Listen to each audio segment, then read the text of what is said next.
Hello students, this is the video lecture syllabus quiz I'm doing for JMS 494 for spring 2025. Okay, got that?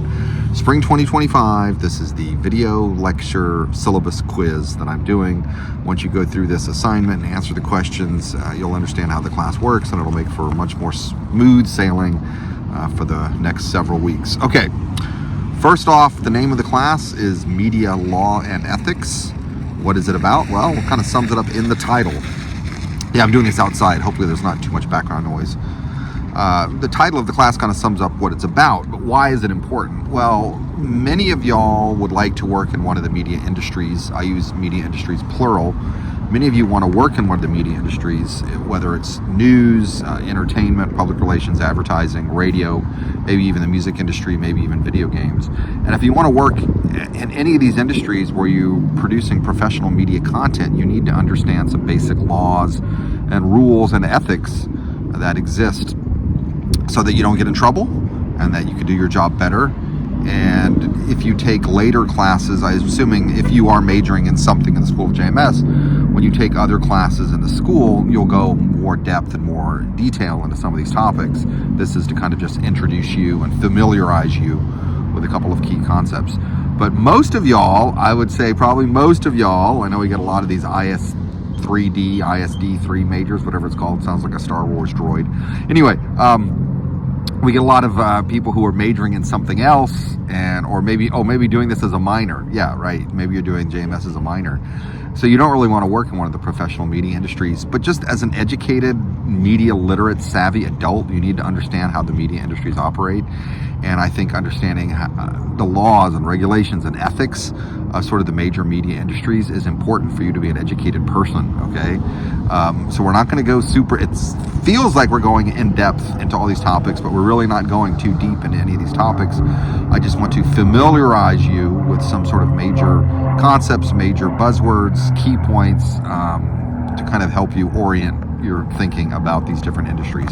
Okay, hopefully that is clear. Now we're going to go through. All right, I got a little script here that I'm looking at, and I'm going to put PowerPoint slides over this. Email me through Canvas inbox. I have hundreds of students each semester, hundreds. And if you email me through regular SDSU email, it's going to get lost. I'm just telling you right now, your email is going to get lost. So please email me through Canvas inbox, and do spell my name correctly. The standard deadline for this class is Tuesday, 11:59 p.m. That's Tuesday, late Tuesday. We meet in class. We have a face-to-face meeting every Wednesday. This semester it's 10 a.m. in Gateway. When we actually meet, I want you to have watched the video lecture for the week, absorbed the material, done the pack back, watched the movie, whatever we were assigned. I would like you to have done that. Then we can have a much better conversation so that the in-class meeting is not me lecturing, trying to deliver information to you. Inshallah, you will have already absorbed that information, and we'll be able to discuss, and we can spend most of the time on Wednesdays actually having discussions.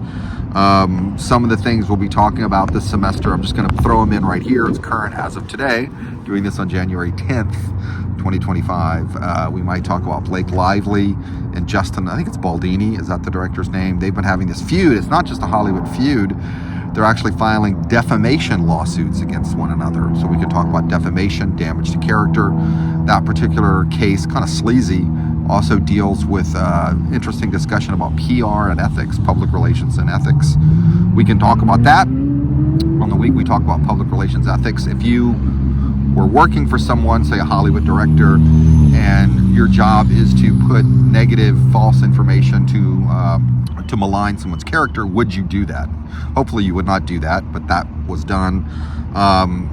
Right now, today, literally today, the Supreme Court is hearing this TikTok ban that is being decided. By the time you watch this video, maybe we'll have a decision.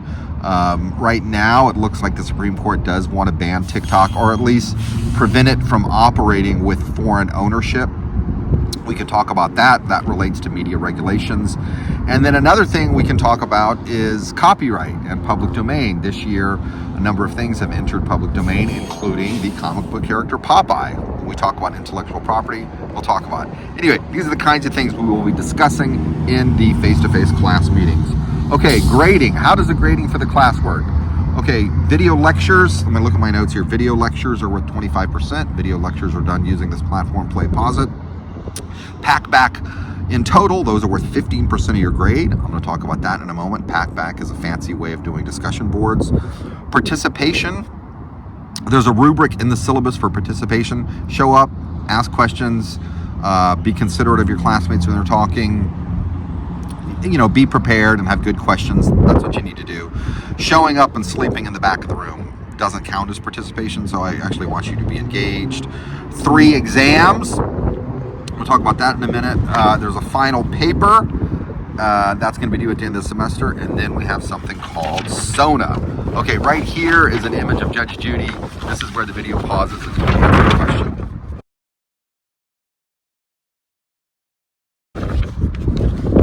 Okay, here's the textbook that we're using. It is The Law of Journalism and Mass Communication, the 8th edition. You do need the 8th edition. Don't get an older edition, get the 8th edition. What about these video lectures? Okay, they're structured just like the one I'm doing right now. Trying to make them fun, engaging, as much as I can with the topic, as much as I can. And there are a page of notes that are posted on Canvas that go along with every video lecture. For those of y'all who took me with JMS 200, you know how I like to do that. So, and I also try, I really do, sometimes there's technical issues, but I really try and make closed captioning available. So if you have accommodations, you would rather have words on the screen, because maybe I talk fast and you want to see the words on the screen, look for the little CC button in the bottom right corner of Play Pause It. The little CC button in the bottom right corner, that should either bring up the words, the captions, or turn off the captions. And yeah, I already mentioned that the lecture notes are posted on Canvas. You can download those. They go along with every video lecture. There's also a way to download an audio version of the lecture notes. It has kind of this robotic voice read it to you as an MP3 file. So if you would want to consume the material that way, you can consume it that way. All right, another question, Judge Judy again. Okay, exams. There's 3 exams. We take the exams in class, okay? You do a lot of the work or most of the work for the class online, but the exams you actually do old-fashioned. Show up here in the room. They're multiple choice. You don't need to bring anything. I'm going to give you the answer sheet. Questions come from the textbook. I do expect you to read the textbook. Questions come from the video lectures, and then questions come from current events of things that we talked about in class. You're allowed to bring in 1 page of notes. 1 page of handwritten notes, normal 8.5 by 11 piece of paper, front and back. You can write as small as you want. If you want to write minuscule 8-point font that only you can read, do it, right? If you want to use different color highlighters so that you can help organize, you can do that. But I will post a study guide on Canvas. You can spend as much time or as little time as you want making yourself essentially a cheat sheet with all the answers on it on that piece of paper. Needs to be handwritten. If you have accommodations, if you have some reason you can't actually do any kind of handwriting, or talk to me. You know, I know a lot of people have accommodations. I can work with you and we can figure out an alternative solution. By the same token, if you actually take your exams in the testing center, just send me that letter and I'll make sure that you can take your exam in the testing center. But for most of y'all, just take the exam in class, 1 page handwritten notes. Okay, now we talk about Packback. Packback is worth 15% of your grade. This is a discussion board tool. Again, those of you who took me with JMS 200 already use this, but for some of you, this is new. If you have signed up for equitable access, I think it's called Day 1 Ready now. If you sign up for that program, which gives you access to course material automatically online, then you automatically are going to have access to Packback. No, I can't help you, sorry. Okay, so if you don't if you've opted out of that program, Equitable Access, Day One Ready, if you've opted out, you are going to have to sign up for a subscription, a short-term subscription to use Packback. Just follow the links in Canvas. Follow all the links in Canvas. It will explain everything. You'll get all the information you need. It'll tell you how to sign up for a subscription. Just follow the links in Canvas, okay? Just please, please, please. If you access Packback through some other means and don't follow the links in Canvas, then your grade will not sync correctly to the gradebook, and I don't think any of you want to get zeros. Okay, that's the way that works. All right, and once you do 2 or 3, it'll be easy. Trust me, trust me. You have to post an original question on the weeks that a Packback is due.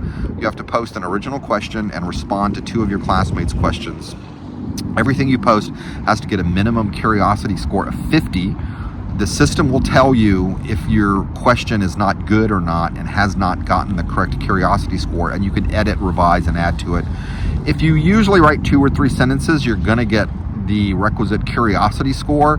The purpose of that is to prevent you from asking a very, very simple yes/no question or something like that. Just ask a good question that engages with the course material. Another Judge Judy image right here. Here's where you ask a question.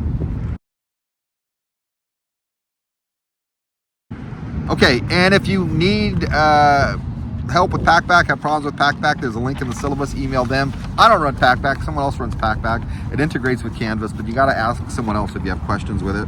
All right, the final paper, full instructions will be posted on Canvas very soon if they're not already posted. Basically, you're going to pick an event, a current event, something maybe within the last 5 years, semi-current, that relates to the First Amendment and freedom of expression in some way. It could be news, public relations, advertising, another form of entertainment. It could be something overseas. Maybe you want to talk about some sort of like crackdown on free speech happening overseas, or crackdown on free speech happening in our good old United States. You could do that too. But anyway, it should be related to something that we have discussed in JMS 494. Not a very long paper, a couple of pages. This is not a journalistic paper. This is not a news account of the incident, okay? I don't want to hear a history of Colin Kaepernick and what happened to him and how he should have been able to play. Was it San Francisco? I don't want to hear a news story. I want to hear your analysis of that story, applying concepts from the class to that story, okay? So it's not a news story about the incident. It is an analysis of the incident. And SONA, if you've taken other JMS classes, you know SONA, but for some of you, maybe this is brand new. SONA is a system where you have to sign up, create an account, and different professors and graduate students and researchers here on campus want to ask students information. They need students to participate in various research projects. That's what SONA does. It organizes that. I personally do not use SONA for my own research, but I have many colleagues who do, and I'm trying to be a good Samaritan and help out my colleagues here. So a requirement of JMS 494 is to participate in SONA, and if you do 1 or 2 research studies, shouldn't take that long, and probably should be kind of interesting. You're going to get the points that you need for the class. Okay, so I've gone over the required reading, how to email me, Packback, the exams, when we meet, purpose of the class, another Judge Judy image.